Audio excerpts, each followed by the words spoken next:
राधे राधे। राधे राधे मित्रों, आज हम आपके लिए एक नया वीडियो बना के लाए हैं।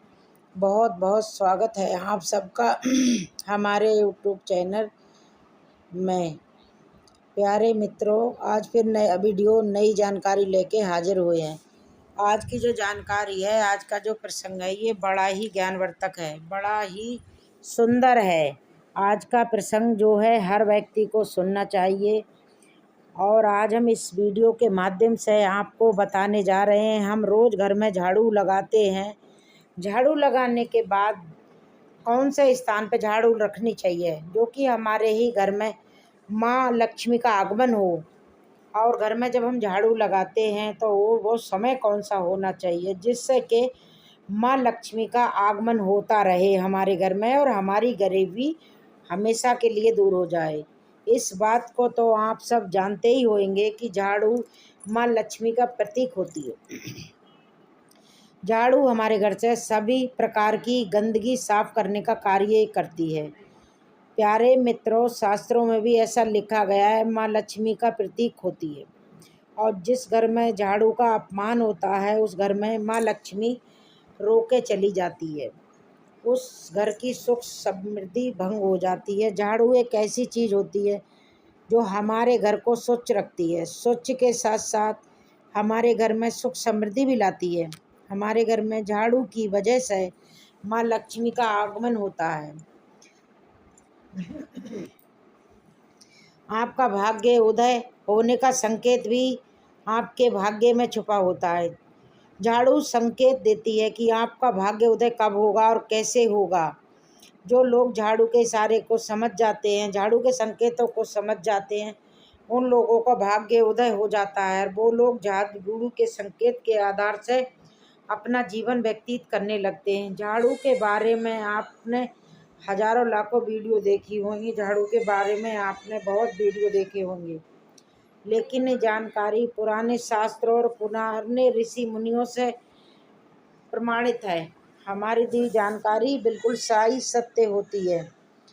अगर आप हो सके तो हमारे बताए उपाय पे ज़रूर अमल करें, और आप बातों पे अमल करते हैं तो एक दिन ऐसा आएगा कि आपका नसीब बदल जाएगा, भाग्य बदल जाएगा। इससे पहले जो लोग हमसे नए जुड़े, हमने अपने आप को वीडियो में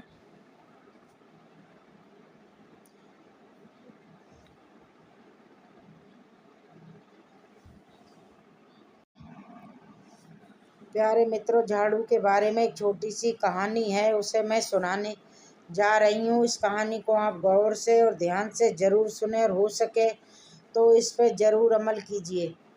जो लोग अपने जीवन में कुछ नहीं कर सकते, जो लोग अपना पूरा जीवन गरीबी में व्यतीत कर रहे हैं, उन लोगों का भी कभी भाग्य उदय नहीं हुआ।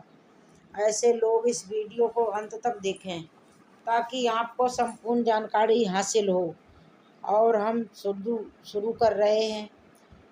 एक नगर में दो बहनें रहती थी, दोनों सगी बहनें थीं, और दोनों बहनों का विवाह हो जाता है और दोनों अपने अपने ससुराल चली जाती हैं। एक बहन बड़ी समझदार थी और एक बहन बड़ी भोली थी, वो ना समझ थी।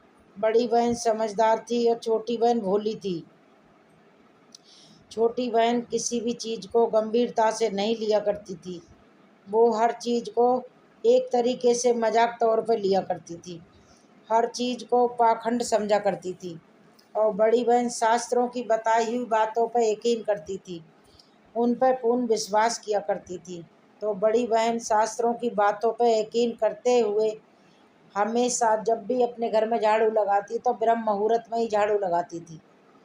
और झाड़ू लगाने के बाद वो झाड़ू को ऐसे एक सुरक्षित स्थान पर रखती, जिस स्थान पर किसी का पाँव, किसी का जूता, किसी का चप्पल उस झाड़ू के ऊपर ना पड़े, और घर में रहने वाले सदस्यों की छाया भी ना पड़े।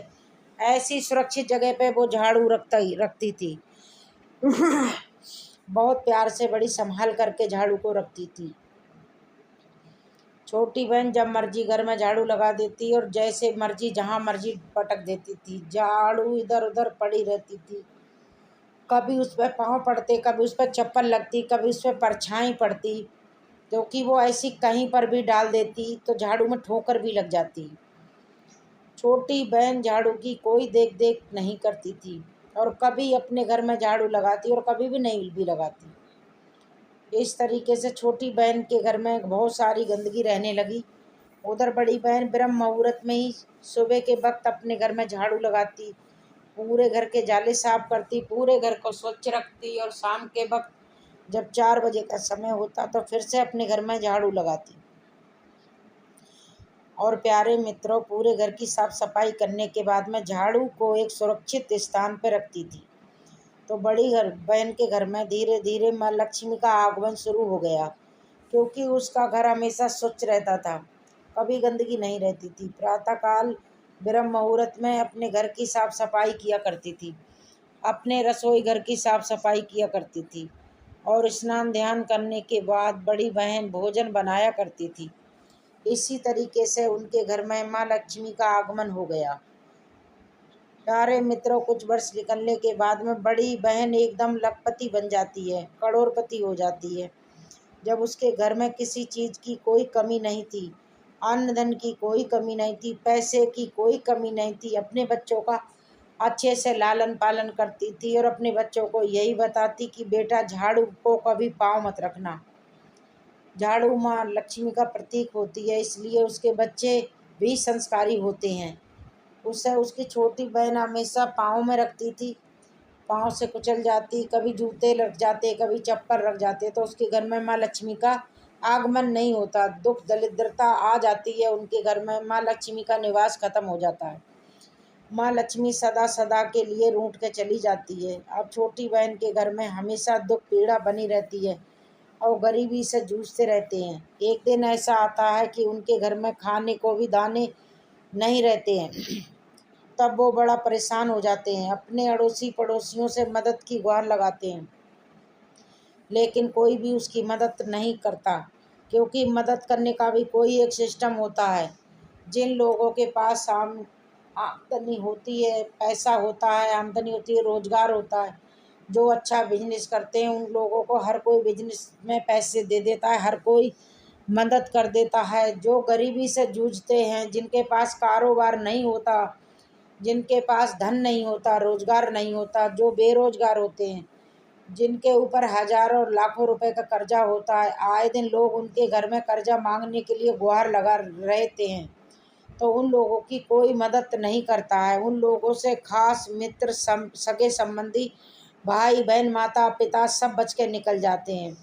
अब छोटी बहन एक पड़ोसी से मदद की गुहार लगाती है, अपने परिवार वालों से मदद की गुहार लगाती है, लेकिन कोई उसकी मदद करने के लिए तैयार नहीं था। लेकिन छोटी बहन बहुत परेशान हो जाती है, सोचने लगती है कि इस गरीबी से अच्छा है क्यों ना कि मैं मृत्यु को प्राप्त हो जाऊं। वो तो मैं एक दिन अपने पति से कहने लगती है कि पति देव, ऐसा हम क्या करें जिसके कारण हमारी गरीबी खत्म हो जाए, और हमारी गरीबी खत्म नहीं होती तो आत्मा हत्या करना चाहिए। छोटे छोटे दो बच्चे थे उसके, दोनों अपने छोटे बच्चों को लेकर अपने पति के साथ आत्महत्या करने के लिए रवाना हो जाती है। तभी किस्मत की बात है, उसके घर पे अचानक उसकी बड़ी बहन आ जाती है। जब बड़ी बहन घर पे आती है तो देखती है, अपनी बड़ी बहन को देख के छोटी वाली बहन जो निर्धन थी, वो फूट फूट कर रोने लगती है, कहने लगती है कि बहन, पता नहीं हमारे नसीब में क्या लिखा है, जो माँ लक्ष्मी का आगमन हमारे घर पे नहीं होता है। माँ लक्ष्मी हमसे रूठ के चली गई हैं, इसलिए हमारे घर में दुख दरिद्रता छा गई है। हम लोग आत्महत्या करने के लिए जा रहे हैं। तो बड़ी बहन ने अपनी छोटी बहन को कहा कि बहना, आत्महत्या करना कोई समस्या का समाधान नहीं है। समाधान एक ही होता है कि आप अपनी गलतियों पे गौर करें। तुम अपने घर में क्या गलती कर रहे हो जिसके कारण माँ लक्ष्मी तुमसे रूठ गई है।